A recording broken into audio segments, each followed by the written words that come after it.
సుంకాలకు సంబంధించి ఇప్పటివరకు భారత్పై ఘాటు వ్యాఖ్యలు చేసిన అమెరికా అధ్యక్షుడు డొనాల్డ్ ట్రంప్ స్వరం రోజురోజుకి మారుతోంది. తన సోషల్ మీడియా ట్రూత్ వేదికగా మరోసారి కీలక వ్యాఖ్యలు చేశారు. అమెరికా భారత్ మధ్య వాణిజ్య అడ్డంకుల్ని పరిష్కరించడానికి తన పరిపాలనా విభాగం ఇండియాతో చర్చలు కొనసాగిస్తోందని పేర్కొన్నారు. ఈ అంశంపై తన మిత్రుడైన భారత ప్రధాని మోదీతో వచ్చే కొన్ని వారాల్లోనే మాట్లాడేందుకు ఆసక్తిగా ఎదురుచూస్తున్నట్లు తెలిపారు. ఈ చర్చలు రెండు గొప్ప దేశాలకు మంచి ఫలితాలు ఇస్తాయని ఆశిస్తున్నట్లు వెల్లడించారు.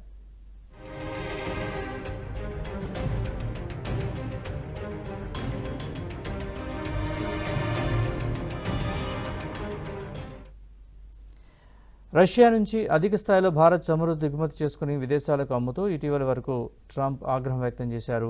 షాంఘై సహకార సంస్థ శిఖరాగ్ర సదస్సుకు ఇటీవల హాజరైన ప్రధాని మోదీ అక్కడ చైనా అధ్యక్షుడు జిన్పింగ్, రష్యా అధ్యక్షుడు పుతిన్తో ద్వైపాక్షిక భేటీలు నిర్వహించారు. ఈ భేటీ అనంతరం చైనా చీకటి వలయంలో భారత్ చిక్కుకున్నట్లు ట్రంప్ విమర్శలు గుప్పించారు. అనంతరం కొన్ని గంటల్లోనే తన స్వరం మార్చారు. భారత్ అమెరికా మధ్య బంధం చాలా ప్రత్యేకమైందని పేర్కొన్నారు. దాని గురించి ఆందోళన చెందక్కర్లేదని తెలిపారు. ప్రధాని మోదీని ప్రశంసలతో ముంచెత్తారు. మోదీ గొప్ప ప్రధానమంత్రి అని, మోదీకి తానెప్పుడు స్నేహితుడిని అంటూ చెప్పుకొచ్చారు.